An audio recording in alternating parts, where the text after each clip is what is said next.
안녕하세요. 오늘도 사연 살롱을 찾아주셔서 감사합니다. 30년간의 결혼 생활을 마치고 황혼의 솔로가 된 여성이에요. 제 이혼 사유는 간단했어요. 남편이 저랑 사는 게 지긋지긋하다고 이혼 서류에 도장을 찍어달라고 하더군요. 그런데요, 저라고 한 남자랑 그 긴 세월을 한 입을 덮고 살면서 실증이 안 났겠어요. 마음속으로는 수십 번, 수백 번 이혼 소리가 나왔지만 부모님 때문에, 자식 때문에 꾹꾹 참고 버텨왔던 거죠. 말이 30년이지 생각해보면 다시 돌아오지 않을 금쪽 같은 시간들이잖아요. 그 꽃 같은 내 청춘을 이기적인 남편놈과 염치 없는 시댁 식구들 위해 쓴 것도 억울한데 누가 누구한테 이혼 소리를 꺼내요. 아주 간이 배 밖으로 나온 거죠. 그래서 이 인간이 원하는 대로는 절대 안 해주려고 끝까지 버틸까도 생각했는데 하루는 우리 며느리가 신발장을 열어보더니 그러더라고요. 어머님, 마음에 안 드는 구두는 평생 가도 안 신어요. 신발장만 차지할 뿐이죠. 그땐 버리는 게 상책이에요. 살 때 들인 돈 아깝다고 생각해봐야 소용없다니까요. 차라리 버리고 그 자리에 새 구두 사서 놓으세요. 어머님 마음에 쏙 드는 예쁜 구두로요. 며느리 입에서 나온 그 말에 무릎을 쳤어요. 그래, 어차피 마음 뜬 영감탱이 붙잡고 살아봐야 어디다 쓸 데도 없는데 뭐하러 볼 때마다 한숨 쉬고 사나 싶더라고요. 이참에 싹 내다 버리고 새 인생 살자고 생각했죠. 그래서 이혼 서류에 도장을 찍어주기로 했어요. 그런데 이놈의 인간이 끝까지 지저분하게 나오지 뭐예요. 얼마나 열받던지 없던 정도 다 떨어지더라고요. 오죽하면 이 나이에 제가 이렇게 사연을 다 보내겠어요. 아주 공개적으로 개망신을 주고 싶다니까요. 생각해보면 제가 마음에도 없던 남자와 결혼을 하게 된 건 다 제 친정아버지 때문이었어요. 남편을 제 짝으로 이어준 사람이 저희 아버지거든요. 아버지가 원했던 제 짝의 조건은 돈도 아니고 직업도 아닌 건강이었어요. 오래도록 제 곁을 지켜줄 수 있는 사람을 원하셨거든요. 거기에는 그럴 만한 이유가 있었어요. 저희 부모님은 자식 없이 사시다가 40이 넘어서야 저를 얻으셨거든요. 친정어머니가 저를 가지셨을 때 나이가 40이셨어요.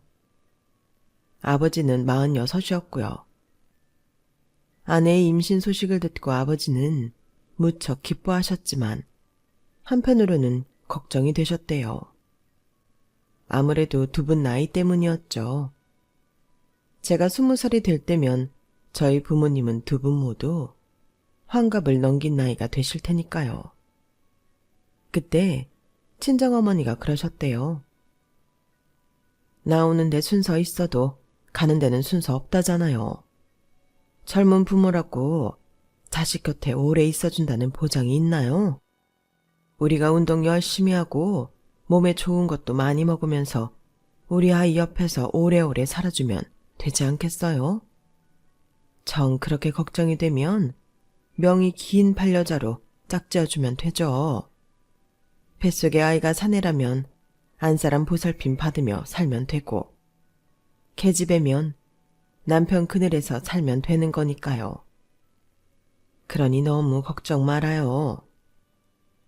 어머니의 말에 저희 아버지는 제 신랑감을 구할 때 건강하고 명이 긴 남자를 찾으셨어요. 그렇게 선택된 남자가 바로 제 남편이었죠. 남편은 딱히 뭐 하나 내세울 거 없는 사람이었지만 선천적으로 건강만큼은 누구보다 자신 있는 사람이었어요. 거기다 가난한 집안에서 자라 어릴 때부터 부모님을 도와 밭일, 논일을 하다 보니 자연스레 건강 체질이 된 거였죠. 제가 결혼 정년기가 되자 여기저기서 중신이 들어왔는데 그중 3사람 정도가 저희 부모님 마음에 들었나 봐요. 제 친정어머니는 새 남자의 생년월일을 들고 사주를 보러 가셨는데 거기서 제 남편이 가장 오래 산다고 했던 거죠. 100세까지 무병장수한다고 나왔다나요? 혹시나 해서 몇 군데 더 가봤는데 결과는 같았어요. 그 결과를 전해 들은 아버지는 나머지 선처를 다 거절하고 남편과의 선자리에 저를 내보내셨어요. 건강히 오래 산다는 이유 때문이었죠. 솔직히 남편의 첫인상은 그저 그랬어요.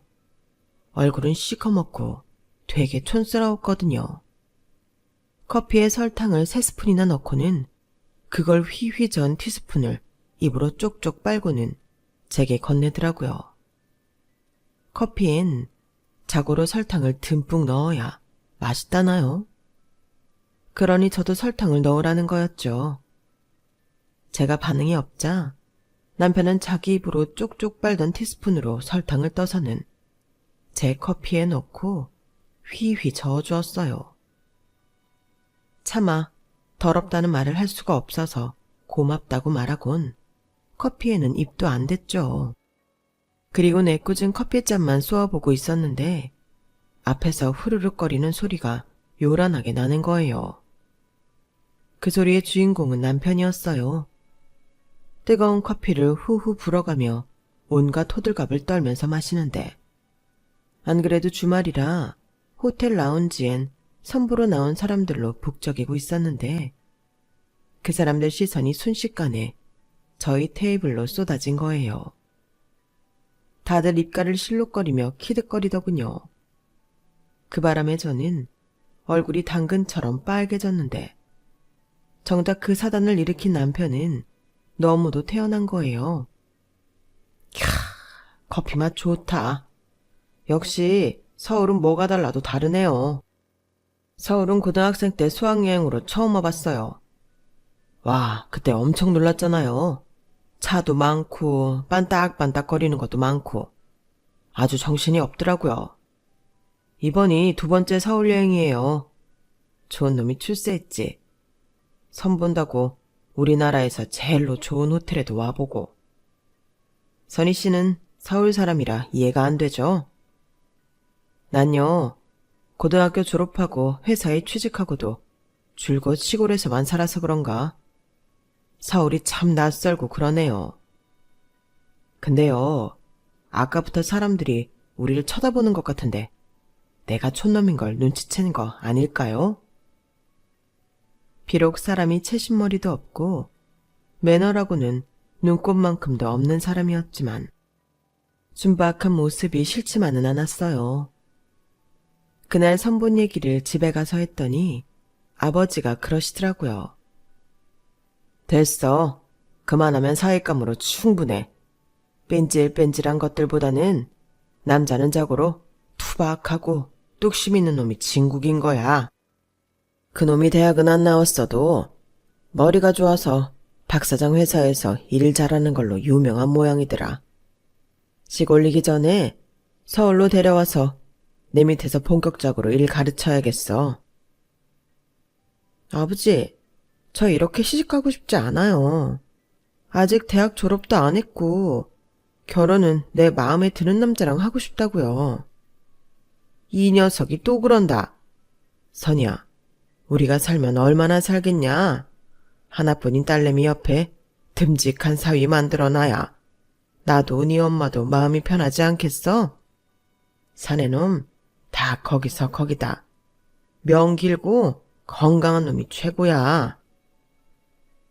울어도 보고 단식도 해봤지만 이번만큼은 부모님이 마음을 바꾸지 않으셨어요. 그래서 대학교 3학년 가을 학기 때 결혼식을 올리고 말았죠.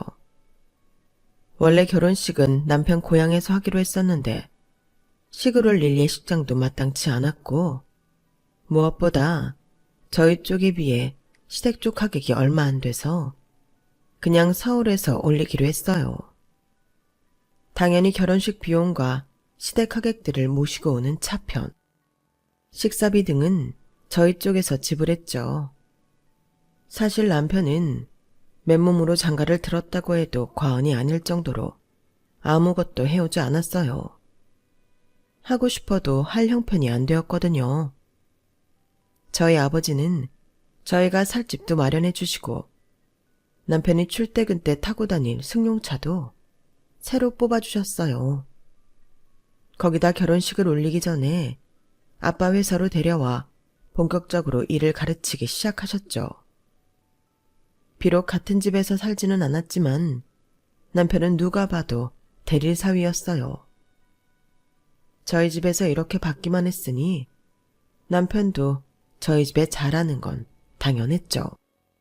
지금은 남이 되긴 했지만 솔직히 남편이 저희 부모님한테 잘하기는 했어요. 아들이 없어서 평생 목욕탕에 혼자 다니셨던 아버지는 사위 덕분에 모처럼 하늘 풀 수 있었어요. 야, 내가 자식 데리고 오는 사람들 부러워서 대중탕에 잘 안 다녔는데 이젠 나도 당당하게 대중 목욕탕을 가게 됐지 뭐냐? 든든한 사위가 옆에 있으니까 얼마나 좋은지 몰라. 장인어른도 참, 사위도 아들 자식인데 당연한 걸 가지고 뭘 그러세요. 앞으로도요, 장인어른 사우나 가실 때도 옆에 찰싹 붙어 다닐 테니까 언제든지 불러만 주세요. 넉살 좋은 남편은 연세 많으신 아빠 옆에서 입안에 혀처럼 달콤한 말을 쏟아내며 점수를 땄어요. 저희 어머니한테는 또 얼마나 잘했게요. 어머니가 차려주신 밥상은 밥풀 한 톨 남기지 않고 싹싹 비워댔어요. 거기다 립서비스는 또 얼마나 좋은지 몰라요. 아이고, 우리 장모님 음식 솜씨 때문에 이 사위가 다이어트를 해야 할 판이라니까요. 장모님이 해주시는 건 하나같이 다 맛있어요. 심지어 장모님이 따라주시는 물도 맛있다니까요. 어머어머, 장서방은 어쩜 이렇게 말도 예쁘게 하나 몰라. 맛있긴 뭐가 맛있다고. 나야 자네가 잘 먹어주니 늘 고마울 따름이지. 자네 좋아하는 LA 갈비 잔뜩 재워놨으니까 갈 때 가지고 가게나. 먹고 싶은 거 있으면 언제든 얘기하고. 장인한테는 회사를 물려받고 장모한테는 사시사철 몸에 좋은 보양식부터 온갖 산의 진미를 얻어먹는 남편이 참 신기하기도 하면서 한편으로는 얄밉다는 생각이 들었어요. 저 사람은 전생에 무슨 복을 지었길래 결혼 한 번에 모든 걸 다 손에 쥐게 되나 싶었거든요. 처가에서 대접받고 사는 남편과 달리 저는 시댁에서 찬밥 신세였어요. 결혼하고 이듬해에 아이를 가진 저는 출산 막달이 됐어도 시댁에서 부르면 한 걸음에 달려가야 했어요. 안 그랬다가는 저희 시어머니가 전화통을 붙잡고 돈 있는 집에 아들 자식을 뺏겼네 어쨌네 하루 종일 신세한탄을 하셨거든요. 출산을 하고 3, 7일이 지나지도 않았는데 시댁 식구들이 모두 서울 저희 집에 올라와 일주일 넘게 지내고 가는 통에 저는 온전치 않은 몸으로 시댁 식구들한테 삼시세끼 밥을 해먹이고 청소에 그 많은 식구들 빨래까지 해대야 했어요. 시댁 식구들은 다들 잘 사는 제 친정 눈치를 보느라 대놓고 뭐라 하지는 않았지만 내심 맏아들을 처가에 뺏겼다는 생각을 하고 있었어요. 그래서 제가 조금만 서운하게 하면 돈 많다고 유세 떤다고 소곤소곤 했죠. 차라리 대놓고 말을 했다면 반론이라도 제기할 텐데 자기들끼리 모여서 쑥덕대니 사람 미치겠더라고요. 웃긴 건 그 소리가 제 귀에 쏙쏙 들어온다는 거였죠. 그중 막내 시누이는 그나마 대놓고 불평을 하는 타입이라 들을 땐 화가 나도 저도 한마디쯤은 반격을 할 수가 있었어요. 옳기는 좋겠다. 돈 몇 푼에 남편이 아니라 충복을 하나 얻었으니 말이야. 말이 사위지. 우리 오빠가 어딜 봐서 그 집 사위야? 완전 종놈이지. 나이 든 장인 장모 모시랴. 부잣집 딸내미인 아내 받들랴. 몸이 10개라도 모자랄 판인데 말이야. 안 그래요, 옳게? 아가씨, 무슨 말이 그래요. 말에도 품격이라는 게 있어요. 같은 말이라도 그렇게 하면 안 되죠. 그리고 아가씨 말대로라면 아가씨 오빠는 우리 집 종놈이라는 얘긴데. 그럼 아가씨랑 아버님, 어머님, 그리고 도련님들은 뭐가 되겠어요? 종놈 가족이면 다들 종 아니겠어요? 왜 스스로를 그렇게 만들어요? 뭐요? 언니 지금 말 다 했어요? 그럼 우리 식구가 다 종이라는 뜻이에요? 하, 이제야 본색을 드러내네. 그동안 종놈 집안에서 며느리로 사느라 얼마나 자존심 상했을까? 말이 그렇다는 거예요. 그러니까 앞으로는 스스로 가치를 떨어뜨리는 말은 삼가하세요. 저는 그저 시누이 말을 논리적으로 풀어서 설명했던 것 뿐이었는데 그날의 말로 인해 저는 시댁에서 시부모 알기를 뭘로 하는 천하의 쓰레기가 돼버렸어요. 그리고 그건 남편한테도 마찬가지였죠. 당신이 손윗사람이면 어른스럽게 행동했어야지. 어떻게 어린 신우랑 똑같이 굴어. 아무리 우리 집이 당신 집에 비해 기운다고 해도 그렇지. 내 부모 형제를 종놈으로 치부하는 게 말이 되냐고. 사람 그렇게 안 봤는데 아주 무서운 사람이네. 여보, 그런 뜻으로 한 소리가 아니잖아요. 아가씨가 됐어. 듣기 싫어. 당신 속마음이 어떤지 알았으니까 변명 따위 할 필요 없다고. 이래서 10길 물속은 알아도 한 길 사람 속은 모른다는 거야. 어떻게 한 입을 덮고 살면서 이럴 수가 있어? 당장 본가에 전화해서 사과드려. 제 말은 들으려고 하지 않고 자기 여동생 말에만 귀를 기울이는 남편이 야속했지만 시간이 흐르면 이런 오해도 사라질 거라고 생각했어요. 그런데 사람 마음이 다 저 같지만은 않더라고요. 시간이 흘러도 시댁 식구들은 여전했거든요. 변하길 바랐던 시댁 식구들 마음은 그대로인데 뜻밖에도 엉뚱한 사람 마음은 변하더라고요. 바로 제 남편이었죠. 저희 부모님한테 그렇게 잘하던 남편이 제 친정아버지가 돌아가시자마자 이전과는 완전 다른 사람으로 변해버린 거예요. 회사도 자기 수중에 들어갔겠다. 이제 무서울 게 없었던 거예요. 하루가 멀다고 드나들던 제 친정은 명절에도 온갖 핑계를 다 대가며 발길을 끊었고 심지어 저희 어머니가 유방암으로 병원에 입원해 있을 때도 회사 일이 바쁘다는 핑계로 문병 한 번 오지 않았어요. 당신, 사람이 어떻게 이래요? 다른 사람도 아니고 장모가 중병으로 입원을 했는데 어떻게 코빼기 하나 안 비쳐요? 우리 아버지 살아계실 땐 하루가 멀다 하고 뻔질나게 드나들던 사람이. 이 사람아, 내가 놀면서 안 갔나? 회사 일이 바쁘니까 어쩔 수 없었다고 했잖아. 그리고 요즘 의술이 좋아서 유방암 정도는 병도 아니라고. 별것도 아닌 일에 일하는 사람한테 전화해 시간을 빼서? 그러고도 당신이 내 와이프야? 암튼 바쁘니까 전화 끊어. 이 일로 친정 어머니는 저만큼이나 많이 실망하셨어요. 이게 다 내 탓이다. 내가 네 짝으로 명이 긴 놈을 찾아주자는 말만 안 했어도 장서방 같은 사람이랑 네가 결혼할 일은 없었을 텐데. 다 내 탓이야. 어머니도 참, 그게 왜 어머니 탓이에요. 그리고 그이가 지금까지 우리 집에 잘했잖아요. 자기도 아버지 자리 맡아서 하려니 책임감 때문에 더 저러는지도 몰라요. 그러니까 너무 서운해하지 마세요. 말은 그렇게 했지만 속으로는 매정한 남편한테 너무 서운했어요. 차라리 내가 지금이라도 회사 일에 뛰어들까 하는 생각이 들 정도로 고양이한테 생산을 맡긴 이 상황이 불안하고 마음에 들지 않더라고요. 비록 돌아가신 아버지를 이어 대표 자리에 올랐지만 사주는 친정 어머니였어요. 그래서 그런가 남편은 회사 내에서 자기 사람을 만드는데 주력하더라고요. 장모 죽고 나면 바로 회사를 자기 손에 넣을 수 있게 하려는 작당이었죠. 친정 어머니가 유방암으로 수술을 하셨을 때만 해도 사실 몇 년 못 사실 줄 알았어요. 연세도 있으셨고 3기 가까운 시기에 수술을 한 거라서 걱정이 많았거든요.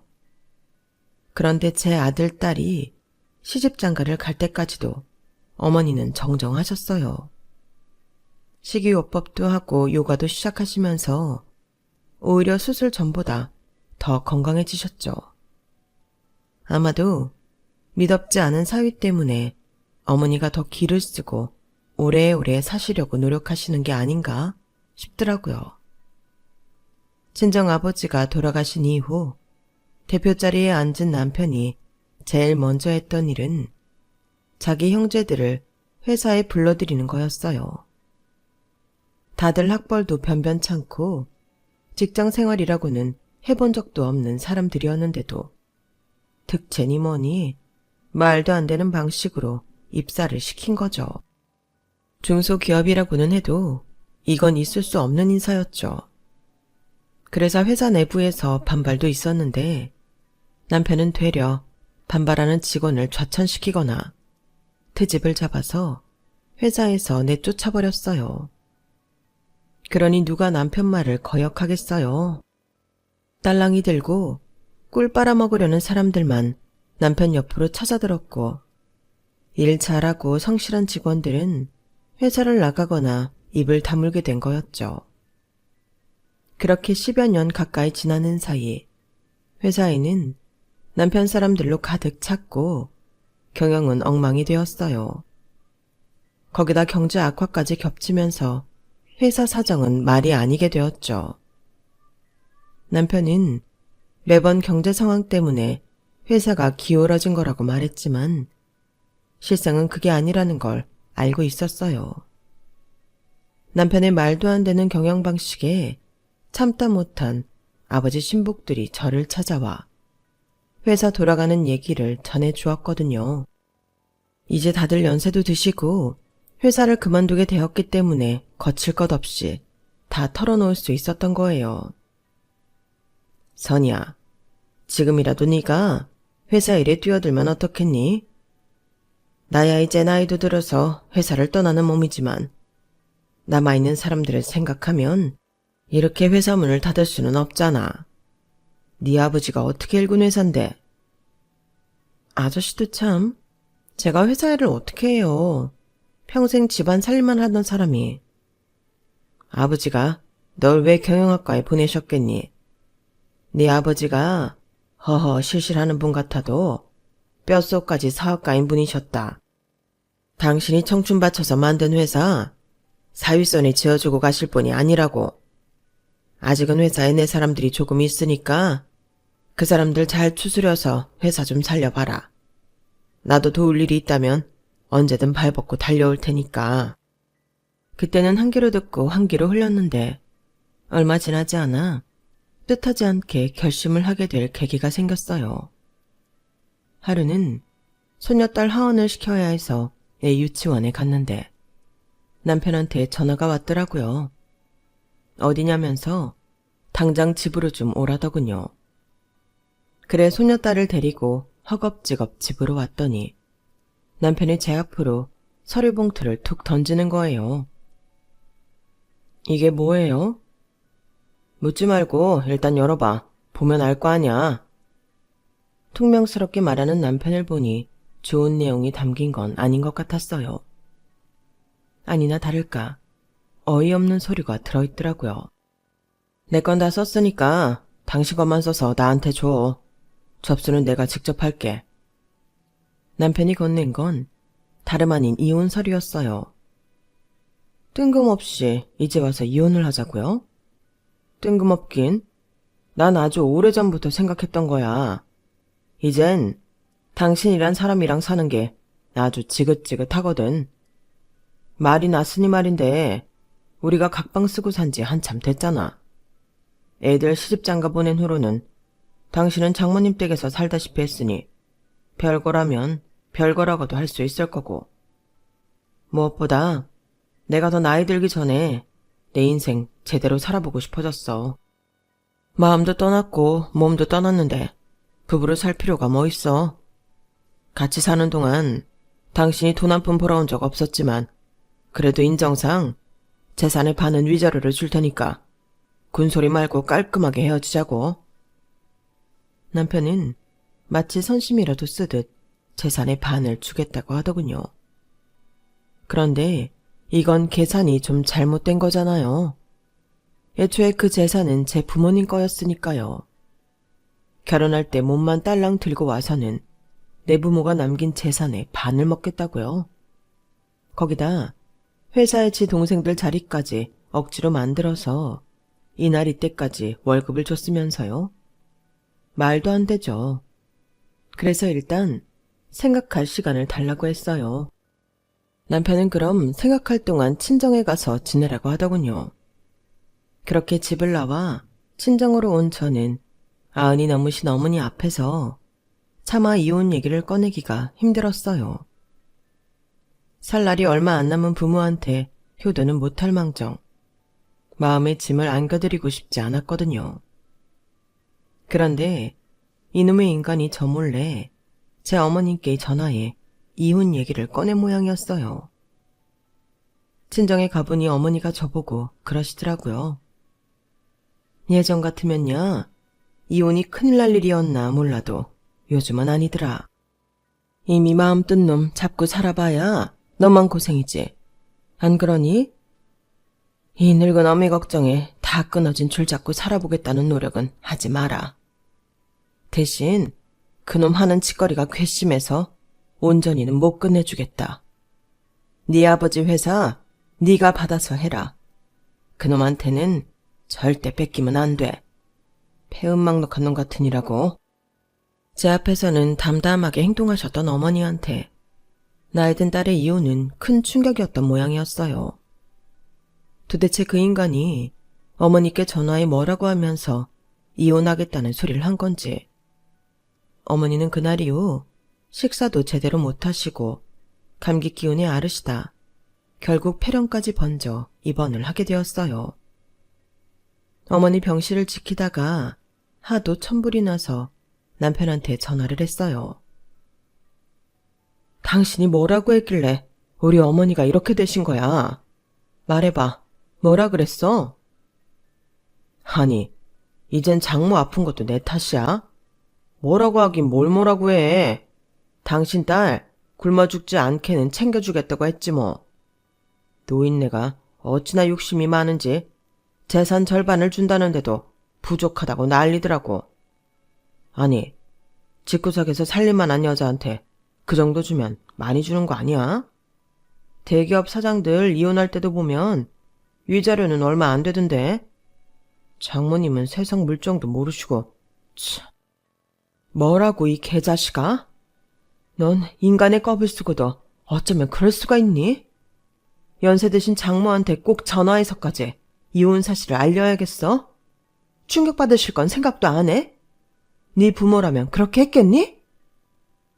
아, 그래야 당신이 빨리 이혼 서류에 도장 찍을 거 아냐. 나도 너랑 빨리 갈라서고 내 인생 즐기고 싶다고. 그러니까 이혼 서류에 도장이나 찍으란 말이야. 더 험한 꼴 당하기 전에. 나 마음 바뀌면 재산의 반이 아니라 10%도 안 주는 수가 있어. 잘 생각하고 처신해라. 끝까지 남편은 인간 이하의 모습을 보였어요. 그래서 이혼 서류에 도장 찍기 전에 회사부터 돌려놔야겠다 싶었어요. 아버지가 돌아가실 때 회사를 어머니 앞으로 주고 가셨거든요. 그간은 어머니가 회사 일도 잘 모르시고 제 남편이 아버지 밑에서 일을 배웠으니 남편한테 회사를 맡겼지만 이참에 경영권을 제가 가져와야겠다 싶었어요. 대기업이면야 경영권 때문에 피바람이 불 수도 있겠지만 이제는 기울어진 작은 회사 경영권 뺏는 건 그리 어려운 일도 아니었어요. 그래도 그걸 뺏으려고 했던 건 남편이 아끼는 시댁 식구들 때문이었어요. 남편이 회사 곳곳에 심어놓은 자기 식구들 밥줄을 제 손으로 끊어내고 싶었거든요. 그래서 병석에 계시는 어머니 동의를 구해 남편을 대표 자리에서 해임시키고 그 형제 친인척들도 업무 과실과 그 밖의 비리, 횡령을 이유로 회사에서 내쫓아버렸어요. 그랬더니 남편이 한 걸음에 병원으로 달려왔더라고요.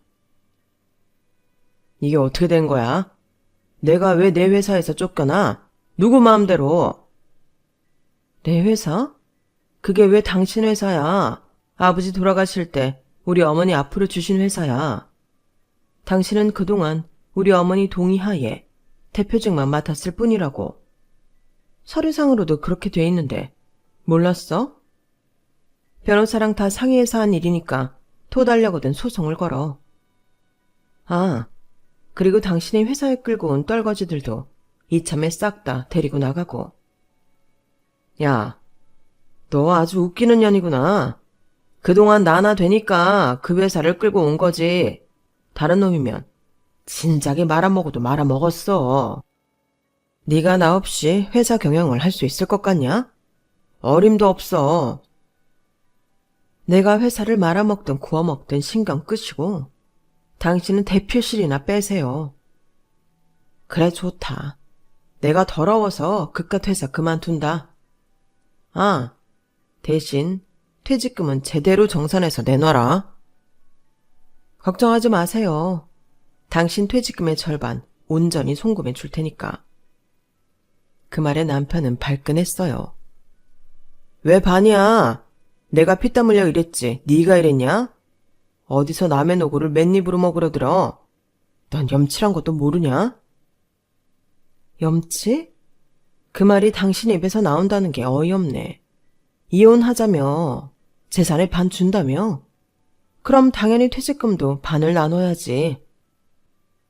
그 말에 남편은 누나를 굴리더니 신기하게도 순순히 수긍하곤 돌아갔어요.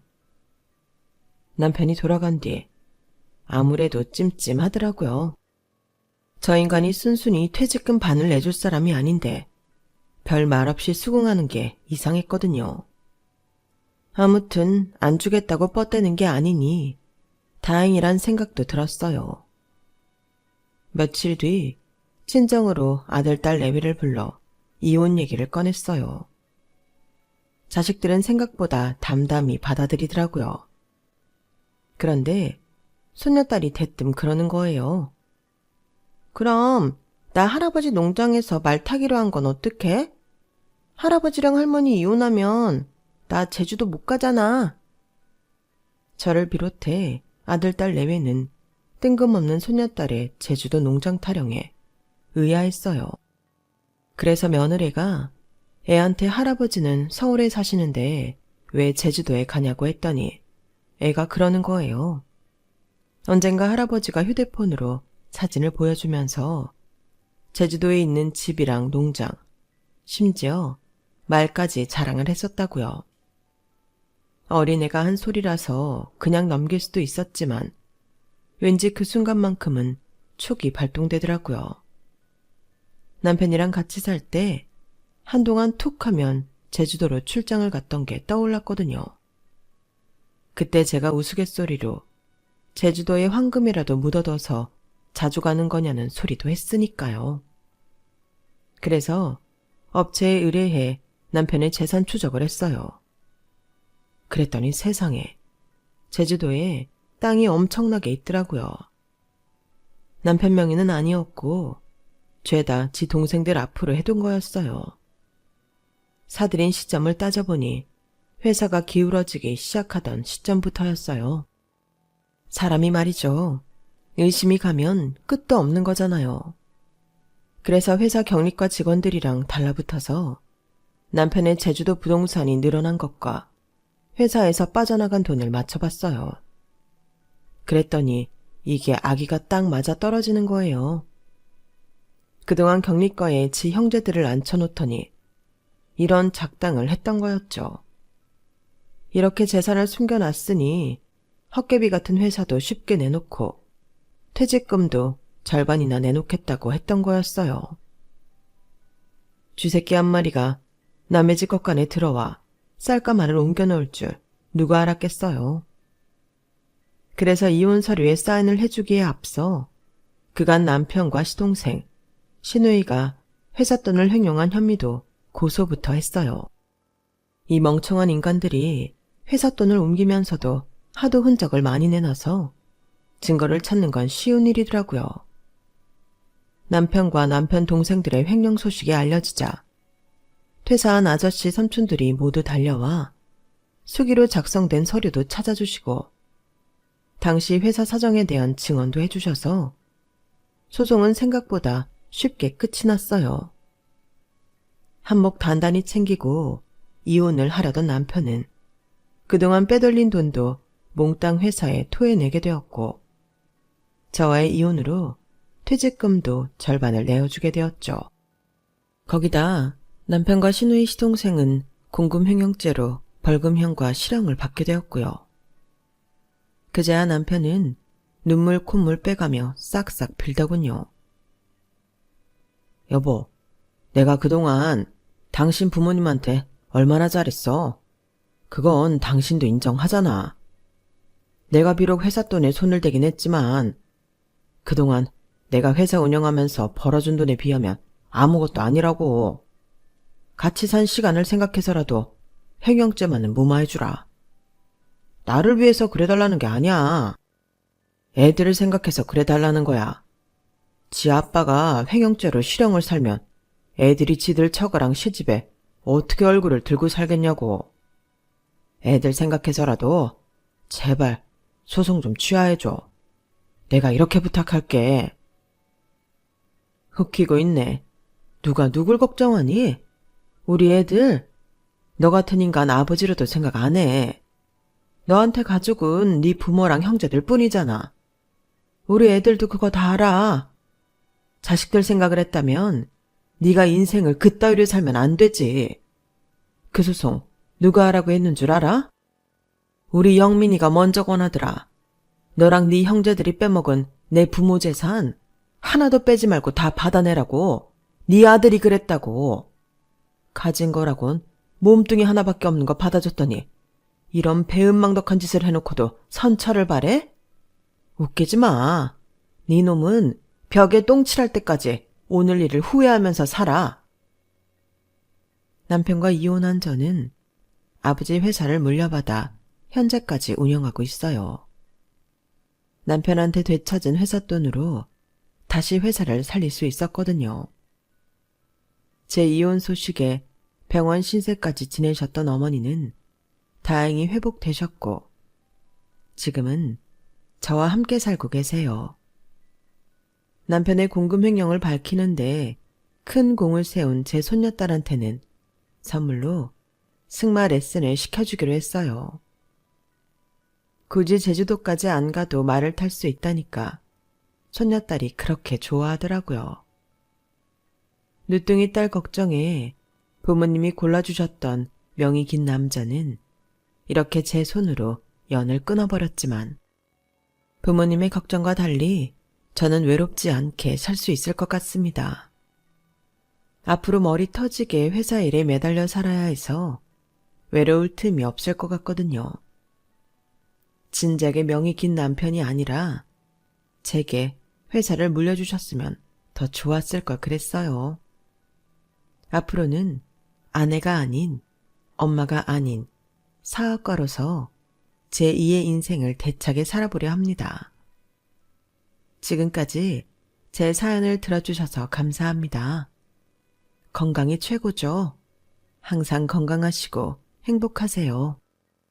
여러분, 사연 댓글에 응원과 현명한 조언 부탁드려요.